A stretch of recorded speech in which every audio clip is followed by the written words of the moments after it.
ప్రకాశం జిల్లా కనిగిరిలో రా కదలిరా అనే ఒక టైటిల్ పెట్టి ప్రకాశం జిల్లా మొత్తానికి జనాలను పోగేసి ఆయన ఒక సబ్ పెట్టాడు. రా కదలిరా. దివంగత ఎన్టీ రామారావు గారి రాజకీయ నినాదమైనటువంటి తెలుగుదేశం పార్టీ పిలుస్తోంది రా కదలిరాలోంచి. ఎన్టీ రామారావు గారి యొక్క ఆత్మని తెలుగుదేశం పార్టీని పీకేసి రా కదలిరా. ఎవరు రావాలి, ఎందుకు రావాలి, ఈయన ఎవరికి ఏం చేశాడని చెప్పని రావాలి, ప్రజలు ఎందుకు రావాలి, అసలు ప్రజలు ఎందుకు కదలాలి? సమాధానం చెప్పలే ఆయన. ఒక మంచి మాట చెప్పలేదు. రా కదిలిరా అంటే ఎవరు రావాలి, ఎందుకు రావాలి, కారణాలేంటి? 2014 నుంచి 19 దాకా కానీ అంతకు ముందు కానీ 14 ఏళ్లలో నేను ఈ మంచి చేశాను మీకు, ఈ 5 ఏళ్లలో ఆ మంచి జరగట్లేదు, కాబట్టి మీరందరూ కదిలి రండి, నా నుంచి మీరు ఈ ప్రజలు మేలు పొందారు కాబట్టి మీరందరూ కదలరండి అని చెప్పేటువంటి ఒక్క మాట కూడా ఆ సభలో చంద్రబాబు చెప్పలేదు. ప్రజలు ఎందుకు కదలాలి, ఎందుకు రావాలి తన దగ్గరికి?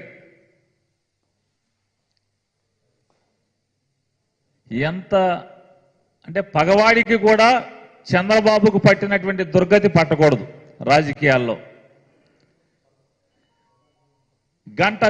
గంటన్నర సేపు సభ మాట్లాడి ఆయన ఎంతసేపు జగన్మోహన్ రెడ్డి గారిని తిడతాం, జగన్మోహన్ రెడ్డి గారిని దూషించటం,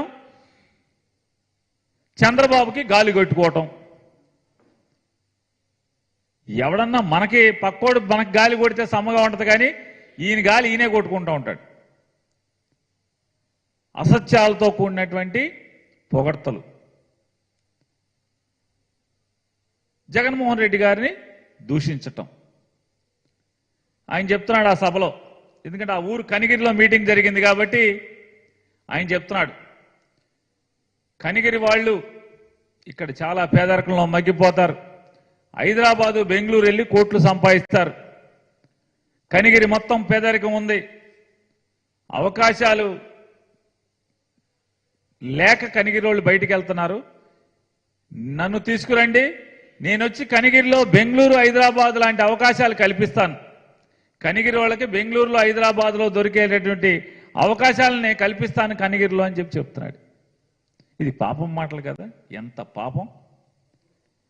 2019 దాకా ఎవడున్నాడు? చంద్రబాబే కదా ఉన్నది, నువ్వే కదా ఉన్నది. మరి కనిగిరి గుర్తు రాలేదా అప్పుడు? కనిగిరి వాళ్ళకి మరి ఎందుకు అవకాశం కల్పించలా? 2014కు ముందు కూడా ఉన్నాం కదా మనం, ఒక 9 ఏళ్ళు. అప్పుడేం చేశాం? కనిగిరి కనపడలా, కనిగిరిలో పేదరికం కనపడలా, కనిగిరి వాళ్ళకి అవకాశాలు కల్పించడానికి మనసు రాలేదు. రేపు అధికారాన్ని ఇస్తే వస్తా కనిగిరి వచ్చి కనిగిరి వాళ్ళకి అవకాశాలు కనిపిస్తాడంట. ఇంతకన్నా అరిచేతిలో వైకుంఠం చూపించడం ఇంకేముంది చెప్పండి? నేను హామీ ఇస్తున్నా కనిగిరి వాళ్ళకి ఇటువంటి అవకాశాలు కల్పిస్తా అంట. ఎక్కడ మీటింగ్ జరిగితే అక్కడ పవన్ కళ్యాణ్ ఏమో నేను ఈ ఊళ్ళో పుట్టానంటాడు, ఈ ఊళ్ళో ఆడుకున్నానంటాడు, ఇతనేమో ఈ ఊరికి నేను ఇది చేస్తాను హామీ ఇస్తానని మాట్లాడతాడు. వీళ్ళిద్దరికి ఈ పిచ్చి మాటలు చెప్పేటువంటి అవలక్షణం ఉంది రాజకీయ నాయకులు ఇద్దరికి. ఈ రాష్ట్రంలో అభివృద్ధి లేదని చెప్పి మాట్లాడతాడు ఆయన. ఇవాళ జరిగేటువంటి ఈ రాష్ట్రంలో అభివృద్ధి నీ 14 ఏళ్ల పాలనలో అసలు పంచాయతీలకి పంచాయతీ బిల్డింగ్ ఉందా? గ్రామీణ ప్రాంతాల్లో గ్రామాల్లో ఒక్క కార్యాలయం ఏదన్నా ఉందా?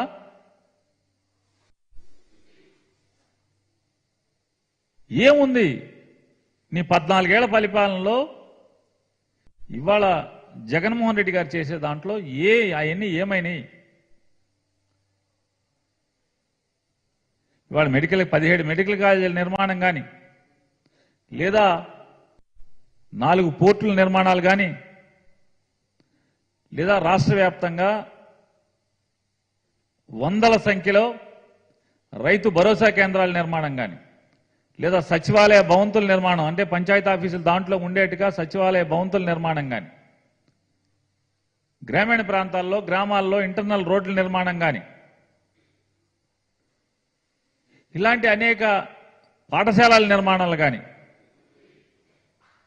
ఇదేం అభివృద్ధి కాదా? ప్రైవేటు ఈ 5 సంవత్సరాల్లో ఎన్ని ప్రైవేటు పరిశ్రమలు వచ్చినాయి? ఎన్ని లక్షల కోట్ల రూపాయలు ప్రైవేటు పరిశ్రమల ఏర్పాటుతో ఈ రాష్ట్రానికి తరలి వచ్చినాయి? ఇవాళ ఆయన చెప్తాడు, ఆదాయాన్ని పెంచి ఏ ప్రభుత్వం అయితే వ్యక్తుల యొక్క ప్రజల యొక్క ఆదాయాన్ని పెంచి వారి ఖర్చులు తగ్గిస్తే అదే సుపరిపాలన అంట. చంద్రబాబు నాయుడు గారు అసలు ఈ 14 ఏళ్లలో ఎవరి ఆదాయం ఏం పెంచాడు, ఏం ఖర్చులు తగ్గించాడు అని చెప్తున్నాను. రేట్లు ఎప్పుడన్నా తగ్గించాడా చంద్రబాబు పరిపాలనలో? అతను 14 ఏళ్ల పరిపాలనలో ఎప్పుడన్నా రేట్లు తగ్గించాడా? అప్పుడు దాకా తన ప్రమాణ స్వీకారం చేసే రోజుకున్నటువంటి ఏ వస్తువు రేట్ అయినా, కరెంటు ఛార్జీలు తీసుకుందాం, ఏదైనా ఆర్టీసీ బస్సులు తీసుకుందాం, దేని రేట్ అయినా తగ్గించాడా? మోసపు మాటలు. ఆయనంట అమెరికాకి దారి చూపించాడంట. ఆ దారిలో అనేక మంది ప్రకాశం జిల్లా నుంచి వెళ్ళిపోయి అమెరికాలో కోట్ల రూపాయలు సంపాదించుకుని సెటిల్ అయిపోయారంట. బాగా సంపాదించారంట ఆయన చూపించిన దారిలో ఎంతో మంది వెళ్ళి. ఈయన లేకపోతే మామూలుగా ఈయన ముఖ్యమంత్రి అయ్యే వరకు అసలు ఆంధ్రప్రదేశ్ రాష్ట్రం నుంచి ఎవడు అమెరికా వెళ్ళలేదు, విదేశాలు వెళ్ళలేదు, విమానం ఎక్కలేదు ఎవడు. ఈయన వచ్చి అందరినీ మామూలుగా తాళ్ళేసి కట్టి విమానం ఎక్కి చెప్పించాడు, పలకా బలపం పెట్టి చదువు నేర్పించాడు.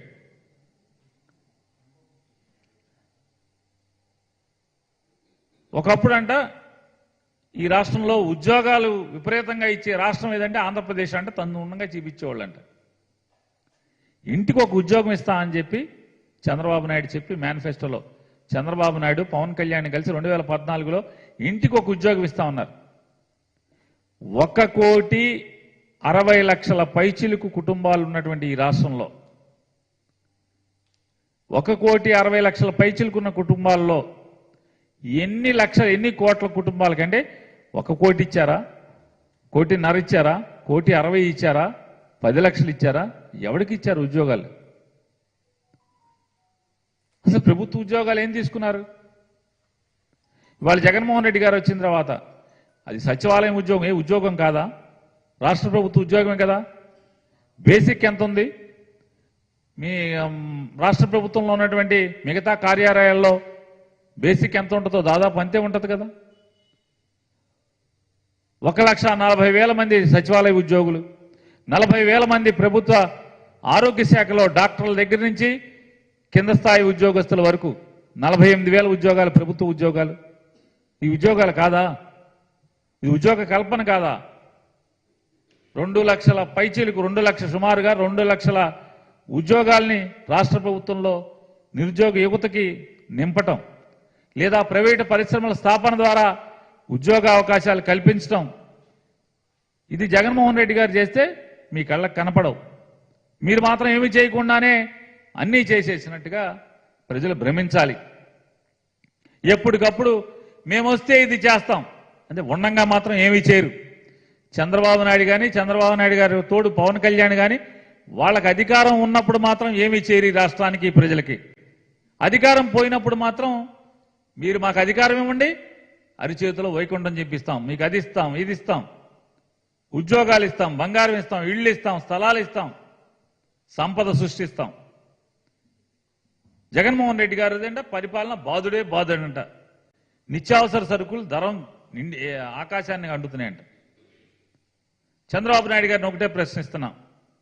ఇవాళ మీకు హెరిటేజ్ కంపెనీ ద్వారా మీకు పొందినటువంటి షేర్ల ద్వారా ఏర్పడినటువంటి మీ వ్యాపారం బిగ్ బజార్ అనేటువంటి వెచ్చాలు అంటే కిరాణా సరుకులు, ప్రొవిజన్ స్టోర్, వెచ్చాలు దొరికేటువంటి, వంట నిత్యావసర సరుకులు దొరికేటువంటి బిగ్ బజార్ మీదే.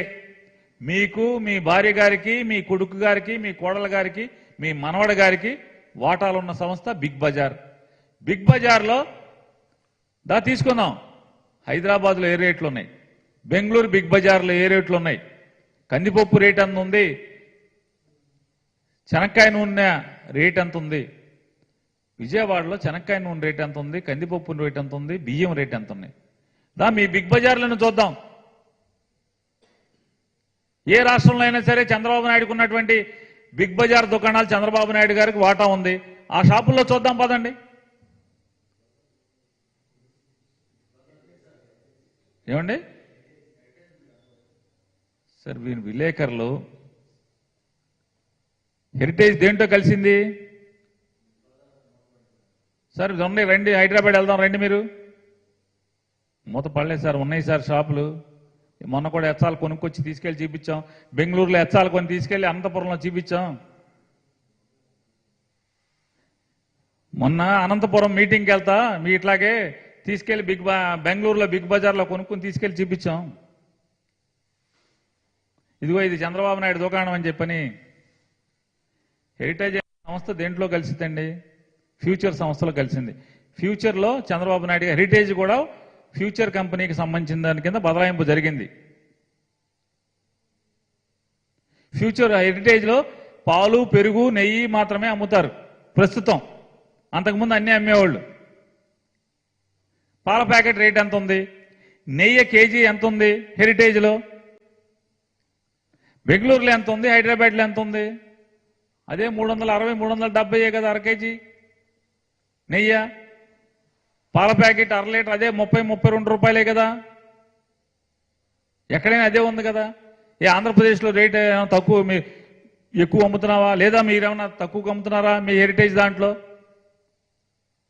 పోనీ తేడాలు ఉన్నాయా? బెంగళూరుకి, హైదరాబాద్కి, విజయవాడలో మీ షాపుల్లో మీ హెరిటేజ్ పాల ప్యాకెట్లు ఏమైనా తక్కువ రేట్లకు అమ్ముతున్నారా? పోనీ నెయ్యి ఏమైనా వ్యత్యాసం కనబడుతుందా ఆంధ్రప్రదేశ్కి, బెంగళూరుకి, అక్కడికి ఇక్కడికి ఏమన్నా? అంటే మరి వ్యత్యాసం ఉంటే మీ దుకాణాల్లోనే ఉండాలి కదా, తేడాలు లేవు కదా. అంటే పచ్చి మోసపు మాటలు, దగా మాటలు. జగన్మోహన్ రెడ్డి గారి ప్రభుత్వంలో కిరాణా సరుకులు పెరిగినాయి అని చెప్పని. పోనీ రామోజీరావు గారు మీ మాటలేని రామోజీరావు గారు కూడా తప్పుడు రాతలు రాస్తున్నాడు కదా.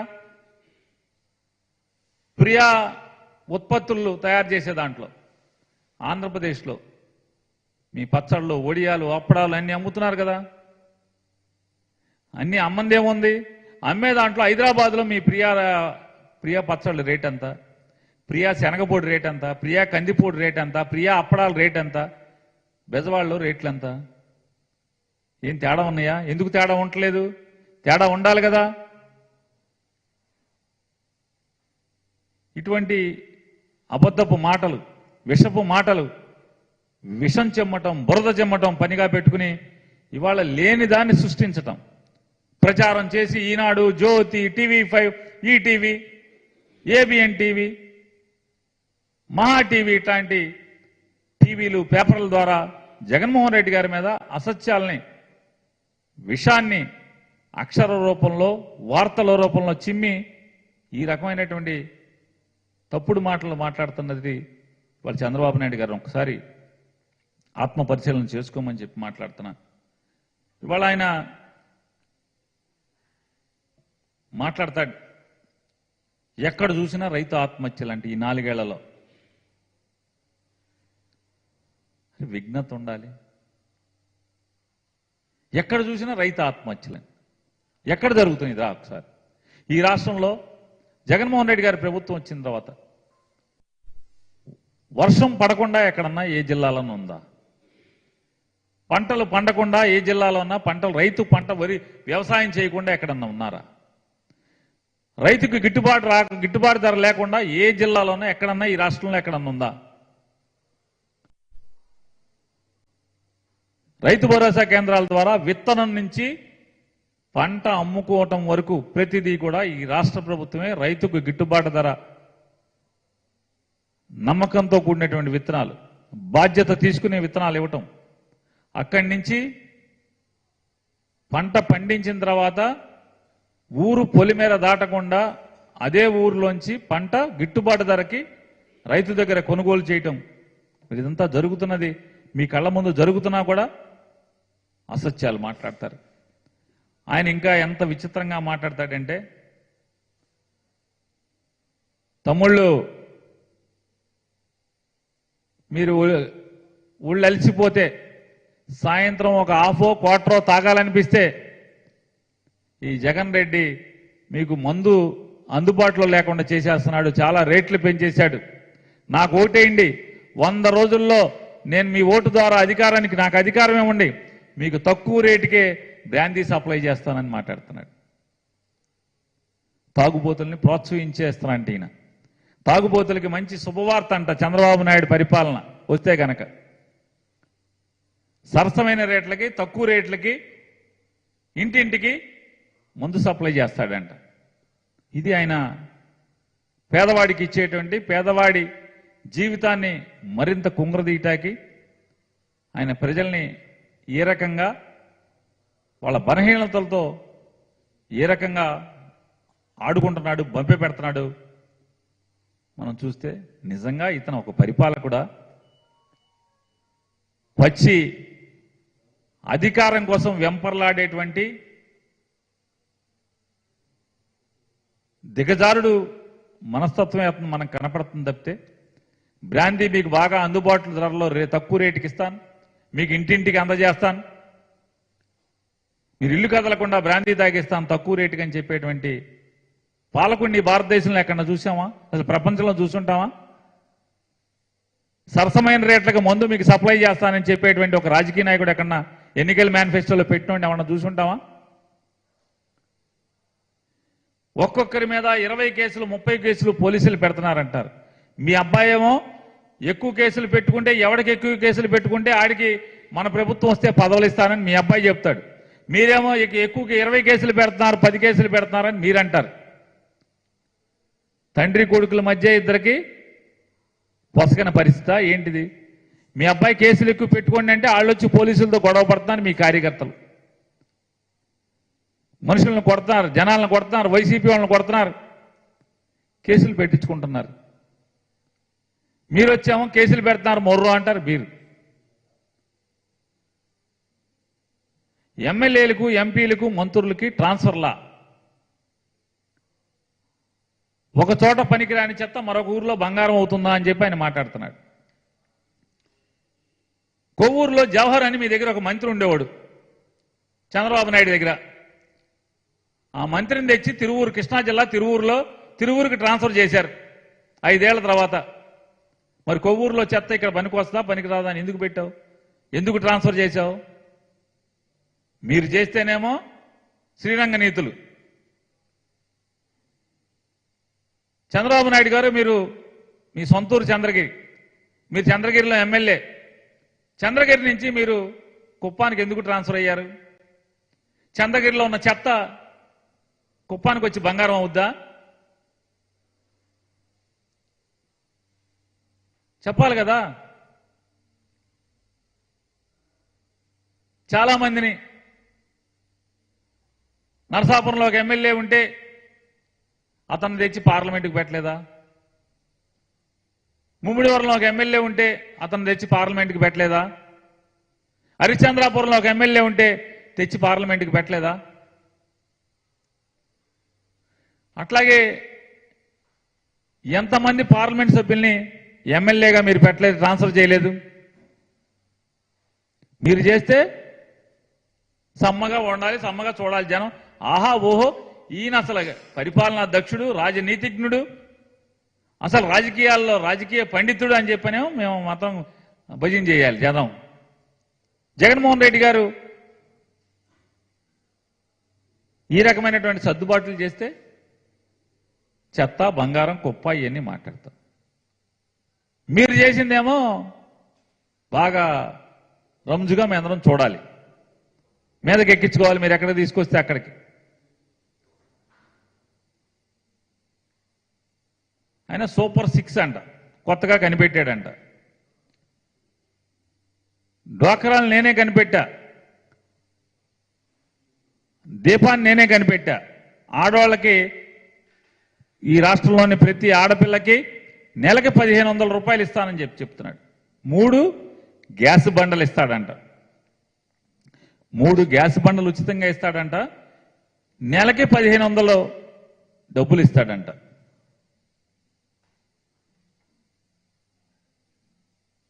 చంద్రబాబు నాయుడు గారి 2014 మేనిఫెస్టో,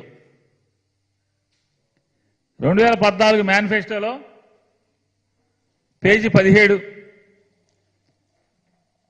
పుట్టిన ప్రతి ఆడబిడ్డ పేరుతో మహాలక్ష్మి పథకం కింద 25,000 బ్యాంకులో డిపాజిట్ చేస్తా అంట.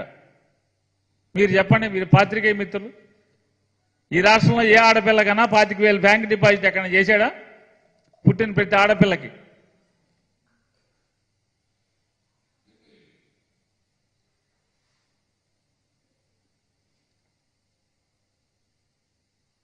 పేద మహిళలందరికీ స్మార్ట్ సెల్ ఫోన్లు ఉచితంగా ఇస్తాం. మేనిఫెస్టో 14లో ఏ ఒక్క ఆడపిల్లకన్నా ఈ రాష్ట్రంలో ఒక్క సెల్ ఫోన్ ఇచ్చాడా? డ్వాక్రా అక్క చెల్లెలందరికీ సెల్ ఫోన్ ఇస్తానని ఎన్నికల మేనిఫెస్టోలో చెప్పాడు. ఏ ఒక్క ఆడపిల్లకన్నా ఒక్క సెల్ ఫోన్ ఎక్కడ ఇచ్చాడా? ఇచ్చిన పాపాన పోలేదు. సంవత్సరానికి ఒక కుటుంబానికి 12 గ్యాస్ సిలిండర్లు, ఒక్కో సిలిండర్కు 100 రూపాయల సబ్సిడీతో ఆధార్ కార్డుతో సంబంధం లేకుండా సరఫరా చేస్తాం. ఈ పోయే మాటలు ఈ మేనిఫెస్టోలో ఎవడు పెట్టాడు? మళ్ళీ ఇప్పుడు 3 మాటలు ఇస్తాడంట. ఈ చంద్రబాబు నాయుడికి ఎంతకన్నా పోటుగాడు మనకెవడు దొడకడు. ఈ మేనిఫెస్టోలో 12 బండ్లు సబ్సిడీకి 100 రూపాయల మీద 100 రూపాయలకి ఇస్తా అని చెప్పావు. ఎవరికి ఇచ్చావు? ఒక్క గ్యాస్ బండి ఎవరికన్నా 12 బండ్లు ఇచ్చావా? ఎవరికన్నా 12 బండ్లు కాదు, ఒక్క బండి ఎవరికన్నా ఇచ్చావా? 5 ఏళ్లలో 60 బండ్లు ఇవ్వాలి. 60 బండ్లు కాదు, 6 బండ్లు కాదు, 6 బండ్లు కూడా ఎవరికి ఇవ్వలేదు. అంటే ఎంత దగాకోరు మాటలు ఉంటాయో, దగాకోరు హామీలు ఉంటాయో, దగాకోరు వాగ్దానాలు ఉంటాయో. చంద్రబాబు నాయుడు ఒకసారి 14 మేనిఫెస్టో చూసి 2014 నుంచి 19 దాకా చంద్రబాబు నాయుడు పరిపాలన ఏలుబడి చూసి ఒకసారి మనం చూస్తే అర్థమవుతుంది. అధికారం కోసం ఎంత పచ్చి దగాకైనా సిద్ధపడేటువంటి వ్యక్తి చంద్రబాబు నాయుడు. ఇవాళ ఆయన చెప్తాడు, నా కోసం కష్టపడండి తమ్ముళ్ళు సైకిల్ ఎక్కండి, నేను దారి చూపిస్తా, బంగారు భవిష్యత్తు చూపిస్తా, మండల కేంద్రాలకు మీరు నడుచుకుంటా వెళ్తే అక్కడ వర్క్ స్టేషన్లు ఏర్పాటు చేస్తా, మీరు పని చేసుకోవచ్చు అని మాట్లాడుతున్నాడు.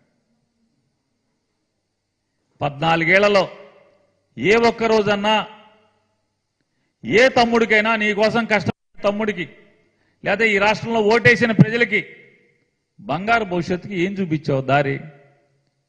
మీ అబ్బాయికి తప్పితే దారి ఎవరికి చూపించావంటే మీ అబ్బాయికి చూపించావు బంగారు భవిష్యత్తుకు దారి. అంటే మీ అబ్బాయికి వచ్చేస్తే ఈ రాష్ట్రంలో అందరికి వచ్చేసినట్టేనా? మళ్ళీ ఇప్పుడంట ఈయన కోసం 100 రోజులు పనిచేయండి, సైకిల్ ఎక్కండి, నా కోసం సైకిల్ తొక్కండి 100 రోజులు కష్టపడండి, బంగారు దారి చూపిస్తా, బంగారు భవిష్యత్తు అంటే. ఏ 14 ఏళ్ళలో ఎవరికేం దారి చూపించలేదా? కనిగిరిలో రక్షిత మంచినీళ్ళు ఇస్తా, ఎక్కిన మొదటి సంవత్సరంలోనే కనిగిరికి మంచినీళ్ళు ఇస్తా అంట. ఏ 2014లో ఎందుకు ఇవ్వలేదు? అంతకుముందు ఎందుకు ఇవ్వలేదు? కనిగిరి ఫ్లోరైడ్ నీళ్లు తాగుతున్నారని తెలీదా?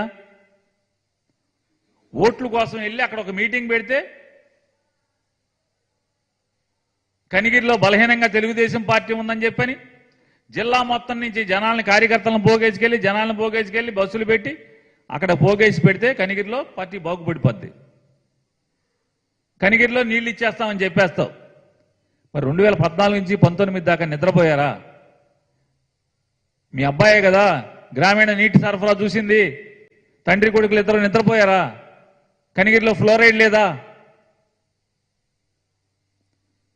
బీసీల కోసం జైహో బీసీ అని చెప్పి సభలు పెడుతున్నా అంట.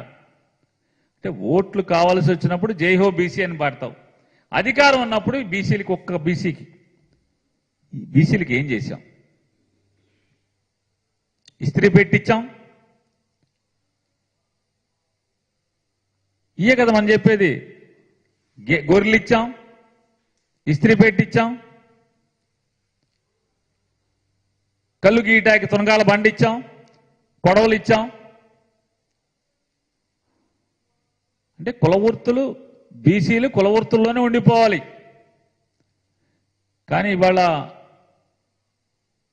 ప్రపంచవ్యాప్తంగా వెనుకబడిన కులాలు కానీ, పేదరికలు ఉన్నటువంటి దళితులు కానీ వీరందరూ దేశ విదేశాల్లో వెళ్తున్నారంటే నాడు రాజశేఖర రెడ్డి గారు 2004లో ముఖ్యమంత్రి అయిన తర్వాత సంపూర్ణమైనటువంటి ఫీజు రీయింబర్స్ ద్వారా చదువు మొత్తాన్ని ఉచితం చేయటం ద్వారా ఎంతో మంది వెనుకబడిన తరగతులకు సంబంధించినటువంటి పిల్లలు ఇంజనీరింగ్ చదువుకుని, వృత్తి విద్య చదువుకుని దేశ విదేశాల్లో స్థిరపడ్డారు తప్పితే చంద్రబాబు నాయుడు గారు మీరు బీసీలకు ఏం చేశారు? ఒక్క మాట చెప్పగలిగావా? పోనీ ఆ సభలో చెప్పావా? నేను 14 నుంచి 19 దాకా వెనుకబడిన కులాల అభ్యున్నతికి ఈ మహిళరాళ్ళు ఈ గుర్తుంచుకునేటువంటి ఈ పనులు చేశాను, లేదా అంతకుముందు నా 14 ఏళ్ల రాజకీయ జీవితంలో ముఖ్యమంత్రిగా పనిచేసినటువంటి 14 ఏళ్లలో బీసీలకు ఇది చేశాను అని ఒక్క మాట చెప్పగలిగావా? చెప్పలేవు. లేదు, ఎందుకంటే ఒక్క పని చేయలేదు. ఓట్లు వచ్చినప్పుడు బీసీలు కావాలి, బీసీలు జైహో అనాలి, టీడీపీకి బీసీలు వెనుముక అని చెప్పి ఒక మాట మాట్లాడాలి, వాళ్ళని ఒప్పేయాలి, గాలి కొట్టాలి, బీసీలు ఓట్లు సంపాదించుకోవాలి, అధికారాన్ని మీరు పంచుకోవాలి. నేను బీసీలకి రుణపడి ఉన్నాను, మీ రుణం తీర్చుకునే బాధ్యత నాది. ఓట్లు వచ్చినప్పుడల్లా చంద్రబాబు నాయుడు నోట్లు వచ్చే భాష. బీసీలకి నేను రుణపడి ఉన్నాను, బీసీలు తెలుగుదేశం పార్టీకి వెనుముక, బీసీలకి నేను రుణం తీర్చుకునే బాధ్యత నాది. ఎన్నిసార్లు బాధ్యత లేని ప్రవర్తన, బాధ్యత లేని మీ ప్రవర్తన మీ దిన్నాళ్ళు ఎందుకని బాధ్యత లేకుండా ప్రవర్తిస్తారు? మైనార్టీలకు రంజాన్ తోఫా ఇవ్వలేదు జగన్మోహన్ రెడ్డి గారు. ఏంటి రంజాన్ తోఫా? ఆ రోజు నువ్వు ఒక పాయసం, ముక్కిపోయిన పాయసం ప్యాకెట్ ఇస్తే సరిపోద్దా? ఆ పాయసం ప్యాకెట్ హెరిటేజ్, నెయ్యి హెరిటేజ్లో ఉన్న సామాన్లన్నీ అమ్ముకుంటాక రంజాన్ తోఫా, క్రిస్మస్ కానుక, సంక్రాంతి కానుక, మన హెరిటేజ్ సామానాన్ని అమ్ముకుంటాం. అరే నిజంగా మైనార్టీలు ఉద్ధరించబడాలంటే ఏం చేయాలి? చదువు నేర్పాలి, నాణ్యమైన చదువు నేర్పాలి, వృత్తి విద్యలు నేర్పాలి, ఉద్యోగ అవకాశాలు కల్పన చేయాలి. అది లేదు. రంజాన్ తోఫా ఇస్తా అంటే రంజాన్కి సేమియా వండుకుని తింటే అయిపోతుంది. అది కూడా హెరిటేజ్ సేమియా వండుకోవాలి, హెరిటేజ్ నెయ్యి పోయాలి. ఇది మైనార్టీలకు మాత్రం 5 ఏళ్లలో మంత్రి లేదు. అధికారం ప్రజల నుంచి మాత్రం ఓట్లు ఇప్పుడు మాత్రం మైనార్టీలు ఓట్లు వేయాలి. 5 సంవత్సరాల్లో మైనార్టీ మినిస్టర్ లేడు. ఇది ఈయన మైనార్టీల పట్ల వాళ్ళ రక్షణకి బాధ్యత తీసుకుంటాడంట. ఇప్పుడు కొత్తగా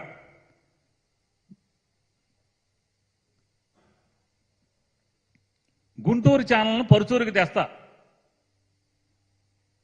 ప్రకాశం జిల్లా మొత్తం గోదావరి నీళ్లతో ప్రతి చేను తడిపేస్తా.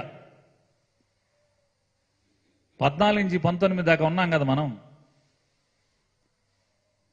అప్పుడు గుంటూరు ఛానల్ పరుచూరు దాకా తీసుకెళ్లే ఖాళీ దొరకలేదా?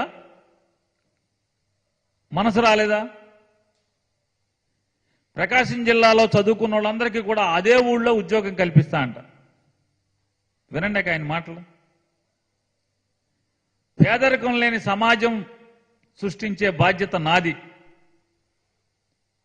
చంద్రబాబు నాయుడు గారిని సూటిగా ప్రశ్నిస్తున్నా, నీ 14 ఏళ్ల ముఖ్యమంత్రి కాలంలో ఏ పేదవాడిని పేదరికం లేకుండా చేశావు? ఎంత దుర్మార్గంగా ప్రవర్తించావంటే చదువు నేర్పటం అనేది ప్రభుత్వ బాధ్యత కాదు, చదువు యొక్క బాధ్యత ప్రైవేటు వ్యక్తులు తీసుకోవాలని చెప్పని ఒక బాధ్యత గల ముఖ్యమంత్రి ఉద్యోగంలో ఉండి 2015-16 సంవత్సరంలో 14-19 మధ్య అనేక సార్లు నొక్కి వక్కాణించినటువంటి దుర్మార్గపు ముఖ్యమంత్రి చంద్రబాబు నాయుడు. ప్రభుత్వం బాధ్యత కాదన్నావు చదువు నేర్పటం. మరి చదువు ప్రభుత్వం నేర్పపోతే పేదరికం ఎలా పోతుంది? ఏ పేదవాడి ఇంట్లో అయినా పేదరికం పోవాలంటే ఆ పేదవాడి ఇంట్లోని పిల్లల ఉన్నత చదువుల ద్వారా మాత్రమే ఆ ఇంట్లో పేదరికం నమ్మిన వాడు జగన్మోహన్ రెడ్డి గారు. కాబట్టి చదువు పట్ల 70,000 కోట్ల రూపాయలు ఎల్కేజీ నుంచి అంటే 1వ క్లాసు నుంచి పీజీ వరకు ఉన్నత విద్యలో సమూలమైన మార్పులకు కానీ, నాణ్యమైన విద్య నేర్పడం కోసం కానీ, సౌకర్యాల కల్పన కోసం కానీ ఈ 5 సంవత్సరాల్లో 70,000 కోట్ల రూపాయలు ఖర్చు పెట్టిన వాడు. చదువు ప్రభుత్వం యొక్క బాధ్యత అని భుజానికి ఎత్తుకున్నవాడు జగన్మోహన్ రెడ్డి గారి ప్రభుత్వం అయితే నువ్వెవరివి? ఏం మాట్లాడావు? ఈయనంట జగన్మోహన్ రెడ్డి గారు 10 రూపాయలు ఇచ్చి 100 రూపాయలు పన్నుల రూపాయన లాక్కుంటున్నాడంట. ఈయన 15 రూపాయలు ఇస్తాడంట, పన్నులేయడంట. ఆ 15 రూపాయలని 100 ఎలా చేయాలి, 100ని 1000 ఎలా చేయాలో ఈయన నేర్పిస్తాడంట. మీరు 2 ఎకరాల రైతు కడుపున పుట్టి చంద్రబాబు నాయుడు గారు 2 లక్షల కోట్లకి ఎలా ఎదగాలో నువ్వెదిగావు తప్పితే ఈ రాష్ట్రంలో ఏ పేదవాడికి ఈ 14 ఏళ్ల నువ్వు ముఖ్యమంత్రిగా ఉండగా ఎవరిని 15 రూపాయలు ఇచ్చి 100ని 1000 చేసేటువంటి విద్య ఎవరికి నేర్పించావు? ఎవరికి నేర్పించావంటే నీ ఎమ్మెల్యేలకి, నీ మంత్రులకి నేర్పించావు. 15ని 100 చేయాలి, 100ని 1000 చేయాలనేది నేర్పించావు. ఆయన మాట్లాడతాడు. ఇంట్లో బాబాయ్ కూతురు మీకు వ్యతిరేకం, మీ సొంత చెల్లి వ్యతిరేకం అని చంద్రబాబు నాయుడు గారిని నేను ఒకటే ప్రశ్నిస్తున్నాను. హరికృష్ణ గారు మీకు వ్యతిరేకమా కాదా? నందమూరి హరికృష్ణ గారు వ్యతిరేకమా కాదా? ఎన్టీ రామారావు గారు మీకు వ్యతిరేకమా కాదా? దగ్గుబాటి వెంకటేశ్వరరావు గారు మీ మీద పుస్తకం రాశాడా లేదా? వ్యతిరేకమే కాదా? మీ వదిన గారు దగ్గుబాటి పురంధేశ్వర గారు మీకు వ్యతిరేకమా కాదా? మీ సొంత తమ్ముడు నారా రామ్మూర్తి నాయుడు కాంగ్రెస్ పార్టీలో చేరి పనిచేశాడా లేదా మీకు వ్యతిరేకంగా? మీ సొంత అక్క కుటుంబం వైఎస్ఆర్ కాంగ్రెస్ పార్టీలో చేరి పనిచేశారా లేదా? వీళ్ళంతా ఎవరు? మా పిల్లనిచ్చిన మామగారు వ్యతిరేకం, తోబుట్టిన తమ్ముడు వ్యతిరేకం, బావమర్ది వ్యతిరేకం, తోడళ్ళుడు వ్యతిరేకం, వదిన గారు వ్యతిరేకం, అక్క వ్యతిరేకం, అక్క కుటుంబం వ్యతిరేకం. మరి వీళ్ళందరూ ఎవరు? మరి మన ఇంటి వాళ్ళు చేస్తేనేమో అది రాజకీయమా? ఇక్కడేమో జగన్మోహన్ రెడ్డి గారి తప్పులా? కాస్త నోరు మాట్లాడేప్పుడు అంటే ఏంటంటే ఈనాడు, జ్యోతి వీళ్ళు రాయరు, చూపించరు కాబట్టి మన చరిత్ర అంతా ఎవరికి గుర్తుండదు అనుకుంటారు మీరు.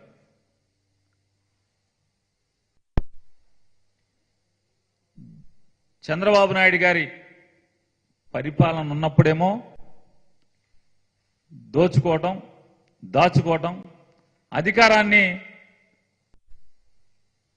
తన చుట్టూ ఉన్నటువంటి తన చుట్టాలకి పంచిపెట్టడం, చుట్టాలకి మాత్రమే పంచిపెట్టడం. అధికారం పోతే మాత్రం రండి, కదిలి రండి, బీసీలు కదిలి రండి, ఎస్టీలు కదిలి రండి, మైనార్టీలు కదిలి రండి, పేదలు కదిలి రండి. ఎందుకు? ఇన్ని మొయిటాకి, పల్లకిలో మొయిటాకి ఇన్ని. అధికారం ఎక్కాక బీసీలు ఉండరు, మైనార్టీలకి మంత్రి ఎవడు, ఎస్టీలకి మంత్రి ఎవడో కనపడ్డావు. కమ్మారు ఒక 6, రెడ్లు ఒక 5, 4, కాపులు ఒక 3, వయసులో ఒకడో, ఇట్లాంటి అగ్రవర్ణాలకు మాత్రం 25లో అది రాజ్యాధికారాన్ని పనిచేస్తాడు మెజారిటీ. ఓట్లు వేసేప్పుడు మాత్రం బీసీలు రండి, కదలరా. ఎవడు కదలు రావాలి? ఎందుకు కదలు రావాలి? నీ జన్మలో ఎప్పుడన్నా ఈ ప్రజలకు కానీ, ఈ పేదలకు కానీ, లేదా బీసీ కులాలకు కానీ, లేదా ఎస్సీ కులాలకు కానీ, ఎస్టీ కులాలకు కానీ ఒక్కటంటే ఒక్క మైలు రాయి నీ జన్మలో ఇప్పుడు చెప్పగలుగుతున్నావా? ఇది రాజశేఖర రెడ్డి గారు ఒక 108 తీసుకొచ్చాడు. రాజశేఖర రెడ్డి గారు ఆరోగ్యశ్రీ పెట్టాడు. రాజశేఖర రెడ్డి గారు పిల్లలకు ఉన్నత చదువులు పెట్టాడు. జగన్మోహన్ రెడ్డి గారు 17 మెడికల్ కాలేజీలు కట్టాడు. జగన్మోహన్ రెడ్డి గారు స్కూల్స్ని అద్భుతంగా తయారు చేస్తున్నాడు. 70,000 కోట్లు ఖర్చు పెట్టి. మైలురాళ్ళు 4 పోర్టులు నిర్మాణం చేస్తున్నాడు. ఇట్లాంటి ఒక్కటంటే ఒక్క పథకం చంద్రబాబు నాయుడు మీ జన్మలో ఈ రాజకీయ చరిత్రలో నేను గుర్తుండిపోయేటువంటిది ఈ పథకాన్ని చేశానని, లేదా 2014 నుంచి 19 దాకా ఇవాళ కనిగిరిలో ఏం చెప్పాలి? దమ్మున్నాడు రాజకీయ నాయకుడైతే 2014 నుంచి 19 దాకా నేను మీకు ఈ రకమైనటువంటి పరిపాలన బ్రహ్మాండంగా అందించాను, మళ్ళీ అదే పరిపాలన తీసుకొస్తాను. ఇవాళ మీరు కష్టాలు పడుతున్నారు కాబట్టి మళ్ళీ నాకు అధికారం ఇవ్వండి అని చెప్పే దమ్ముందా? చెప్పే సినిమా లేదు. మళ్ళీ ఎప్పటికప్పుడు కొత్తది. కర్ణాటకలో బస్సు ఎక్కుతున్నారు కాబట్టి ఆడవాళ్ళకి బస్సు. అంటే ఎక్కడన్నా ఒక రాజకీయ పార్టీ గెలిస్తే ఆ రాజకీయ పార్టీ మేనిఫెస్టోని కాపీ కొట్టి ఇక్కడ పెట్టేటువంటి దిక్కుమాలిన కర్మ తప్పితే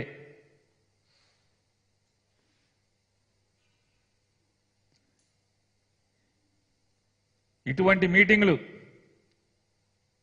10 కాదు, 20 కాదు, 30 పెట్టుకోండి. పవన్ కళ్యాణ్ గారికి సిగ్గుండాలి, మీకు సిగ్గుండాలి. 2019లో మీరు మీ కొడుకు దొంగలని చెప్పని అతను అన్నాడు. అతను ఒక బుద్ధి లేని జీవని, అతనికి రాజకీయాలు తెలియని, అసలు ఏమీ చేత కాదని చెప్పి మీరు మాట్లాడారు. మీరిద్దరూ కలిసి ఇప్పుడు మేమంతా కలిసిపోయాం, మాకు ఓటేసేయండి, మేము ముద్రిస్తామని చెప్పి మీ ఇద్దరు మాట్లాడుతున్నారు.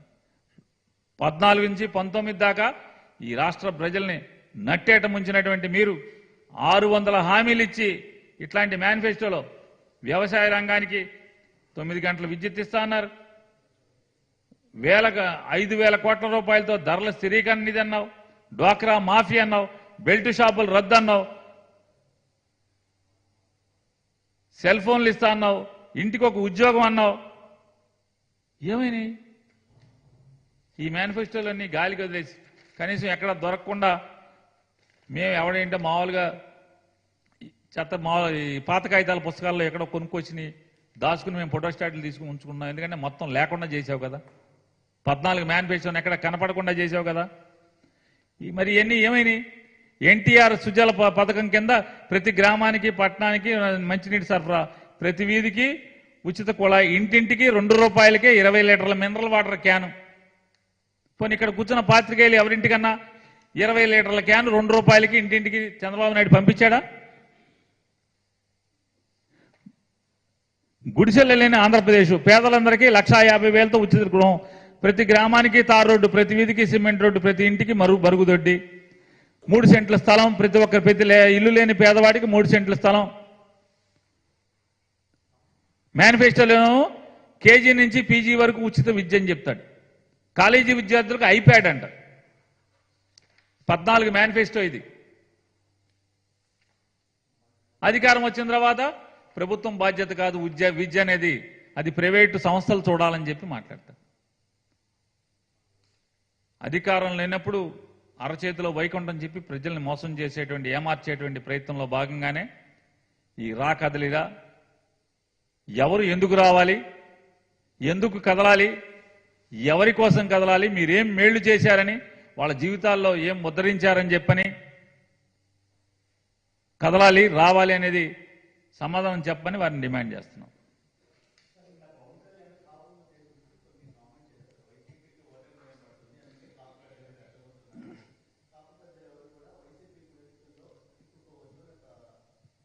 ఎవరు కాపు పెద్దలు?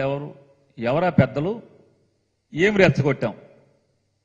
వైఎస్ఆర్ కాంగ్రెస్ పార్టీ వాళ్ళం ఏ కాపు పెద్దల్ని రెచ్చగొట్టాం? వారు ఏం మాట్లాడారు? పోనీ మీరన్నా చెప్పండి, పవన్ కళ్యాణ్ అని చెప్పాలి కదా. ఏంటిది అది? మాకు అర్థం కాల. ఎవరా కాపు పెద్దలు? మేము కాపులమే. నేను 3 సార్లు ఎమ్మెల్యే చేశాను, మంత్రిని కూడా చేశాను, నన్ను ఎవరో రెచ్చగొట్లా. ఎవరు కాదు, మీరన్నా చెప్పండి, ఎవరా కాపు పెద్దలు? ఏం రెచ్చగొట్టారు?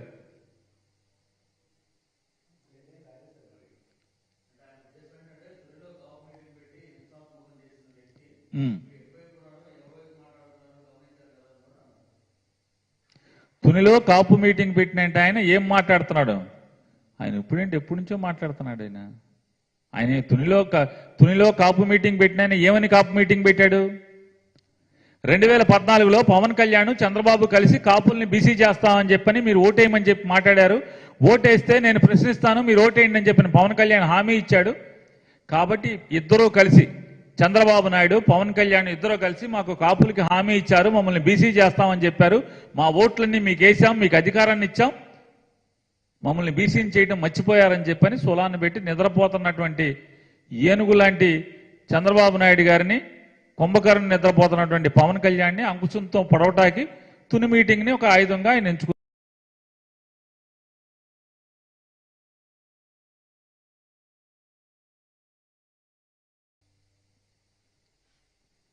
ఇప్పుడు మీరు ఇంకో ఆయన పేరు చెప్తున్నారు, హరిరామ జోగి అని. అక్కడ తుని అన్నారు, ఇప్పుడు హరిరామ జోగి అన్నారు. హరిరామ జోగి గారి గురించి మాకేం అవసరం? ఆయన రోజు మమ్మల్ని తిడతంటే. హరిరామ జోగి గారు మిమ్మల్ని ముఖ్యమంత్రి అవ్వాలని మీరు ఆయన ఫోన్లో మాట్లాడారు, వీడియో కాల్లో మాట్లాడారు.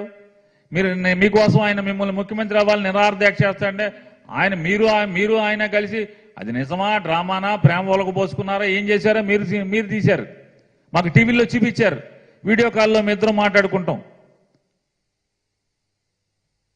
ఆయన నీ దిగజారుడుతనాన్ని, కాపుల్ని పోకుగా చంద్రబాబు నాయుడు గారికి తాకట్టు పెట్టేటువంటి విధానాన్ని ఆయన ప్రశ్నిస్తే దానికి వైసీపీకి ఏం సంబంధం?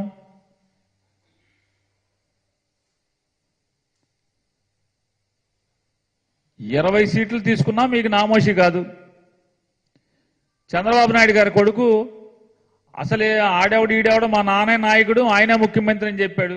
పవన్ కళ్యాణ్ గారు ఏమన్నా ఉప ముఖ్యమంత్రి అవుతాడా అంటే చిచ్చి చంద్రబాబు నాయుడు మా పొలిట్ బ్యూరో నిర్ణయిస్తుంది, పవన్ కళ్యాణ్కి ఇవ్వక్కర్లేదా అని చెప్పి మాట్లాడాడు. దానికి మీరు సిగ్గుపడకపోయి, మీకు సిగ్గు లేకపోతే మేమేం చేస్తాం?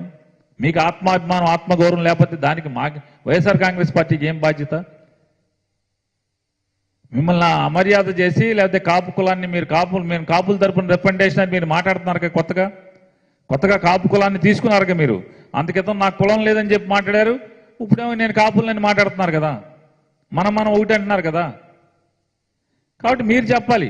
మిమ్మల్ని వాళ్ళు ప్రశ్నిస్తున్నారు, ఏమయ్యా మన కులానికి ముఖ్యమంత్రి, కమ్మోళ్ళు ముఖ్యమంత్రి అయిపోయారు, రెడ్లు ముఖ్యమంత్రి అయిపోయారు, మన కులానికి ముఖ్యమంత్రి వద్దా అని చెప్పని మీరే మాట్లాడారు కదా. ఇవాళ ఏంటి మళ్ళీ మన కాపులందరినీ కూడా ఓటేయమంటున్నారు, కమ్మోళ్ళు ముఖ్యమంత్రి అని. కనీసం కాపులకు నీకు ఉప ముఖ్యమంత్రి అంటే కూడా కనీసం అది కూడా కుదరదని చెప్తుంటే నువ్వేం మాట్లాడవేంటి అని చెప్పని వాళ్ళు నిన్ను ప్రశ్నిస్తుంటే దానికి వైఎస్ఆర్ కాంగ్రెస్ పార్టీకి ఏం బాధ్యత?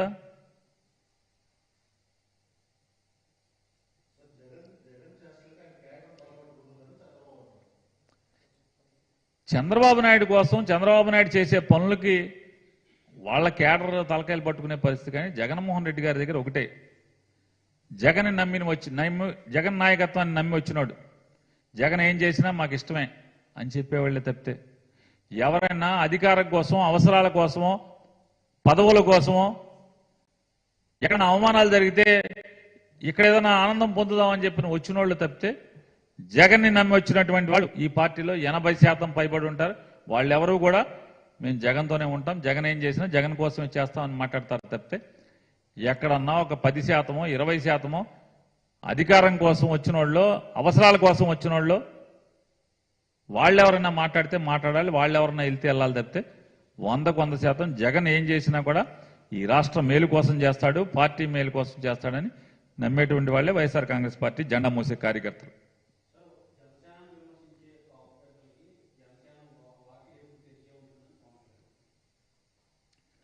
అంటే దాని అర్థం ఏంటి? ఇదే పవన్ కళ్యాణ్ గారు గతంలో ఏం మాట్లాడాడు? ఎవరిని రానివ్వనని చెప్పాడు. వేరే పార్టీలోని ఎవరిని కూడా ఒక్కడిని నా పార్టీలోకి రానివ్వను, అందరినీ కొత్త తరాన్ని తీసుకొస్తాను, కొత్త నాయకత్వాన్ని తీసుకొస్తాను ఈ రాష్ట్రానికి అని చెప్పి మాట్లాడాడు. మరి తలుపులు తీసుకుంటావేంటి? అంటే ఎవడూ లేక పోటీ చేయడానికి, కనీసం చంద్రబాబు ఇచ్చేటువంటి ఆ 20 సీట్లలో పోటీ చేయడానికి అభ్యర్థులు కూడా లేక వైఎస్ఆర్ కాంగ్రెస్ పార్టీ నుంచి బయటికి మేము బాబు నీ సీట్ ఇవ్వలేమురా బాబు ఆగమంటే వాళ్ళని నెత్తి మీద పెట్టుకుంటాక 2 తలుపులు మళ్ళీ వీళ్ళు రారేమో అని చెప్పని అంతకితమన్న మాటలు ఉన్నాయి కదా. నేను ఎవరిని చేర్చుకోను, వైఎస్ఆర్ కాంగ్రెస్ పార్టీ వాళ్ళని అసలు చేర్చుకోను అన్నాడు కదా.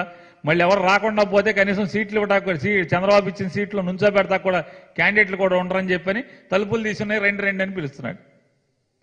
ఏమైంది నీ నియమావళి? నీ పెద్ద పెద్ద మాటలు ఏమైనాయి పవన్ కళ్యాణ్ గారు? ఈ చెత్త సరుకు, ఈ చెడిపోయిన సరుకు నాకు అక్కర్లేదు, నేను కొత్త తరాన్ని తయారు చేస్తాను, నికార్సైన ప్రజా సేవకులను తయారు చేస్తాను, నేను వేరే పార్టీ ఉండి ఏమని చేర్చుకోనని చెప్పి మాట్లాడావు కదా. మరి వాళ్ళ తలుపులు తీయటం ఏంటి? వాళ్ళ తలుపులు ఉంటే కదా తీయటాకి. జనసేన పార్టీకి తలుపులు కిటికీలు ఉంటే కదా తీయటాకి. ఎవడు ఇష్టం వచ్చిన వాడు రావచ్చు, ఎవడు ఇష్టం వచ్చిన వాడు పోవచ్చు. అక్కడేం బాధ్యతగా అడిగేవాడు ఉండదు, పార్టీ ఉండదు. పవన్ కళ్యాణ్ అంతే. ఎందుకంటే మొత్తం ఏకైక నిర్ణయం పవన్ కళ్యాణ్. పవన్ కళ్యాణ్ గారు ఏది చెప్తే అది చేయాలి. ఏమైనా ఇష్టం ఉంటే ఉండమంటున్నాడు, పొమ్మంటే పొమ్మని ఆయనే చెప్పాడు కదా. ఇప్పుడు కొత్తగా తలుపులు తీయటం ఎందుకు? తలుపులు ఉంటే కదా తీయటాకి.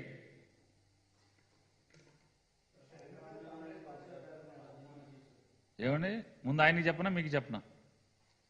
రమేష్ గారు చెప్పండి. షర్మిల గారు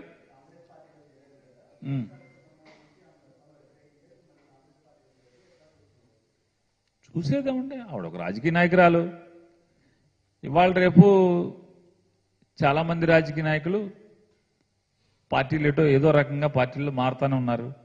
వారు కూడా ఒక రాజకీయ నాయకురాలు, అలవాటు పడిపోయిన రాజకీయ నాయకురాలు అనుకోవాల్సి వస్తుంది తప్పితే వేరే ఏముంటుంది?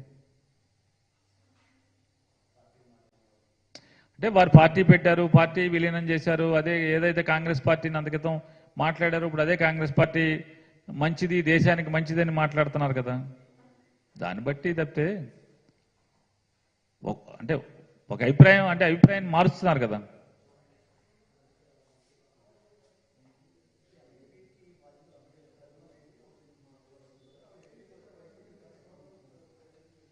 ఎందుకు ఇబ్బంది పడుతుంది అంటలే కదండి. వైఎస్ఆర్ కాంగ్రెస్ పార్టీ ఎవరి నాయకత్వానికి కోసం ఏర్పడింది?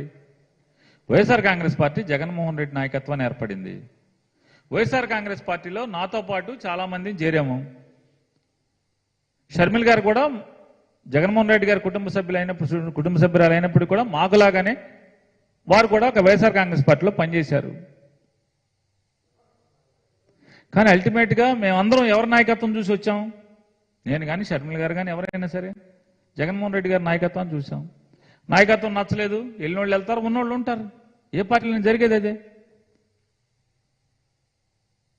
వారిష్టం అది. ఏ పార్టీలో చేరితే, ఎందులో కలిస్తే, ఎవరితో అడుగులేస్తే, ఎవరితో ప్రయాణం చేసినా వారిష్టం అది, వారి వ్యక్తిగత నిర్ణయం. దానికి వైఎస్ఆర్ కాంగ్రెస్ పార్టీకి ప్రత్యేకంగా ఏముంటుంది? తెలంగాణలో పార్టీ పెడతా అన్నప్పుడే వద్దని చెప్పినటువంటి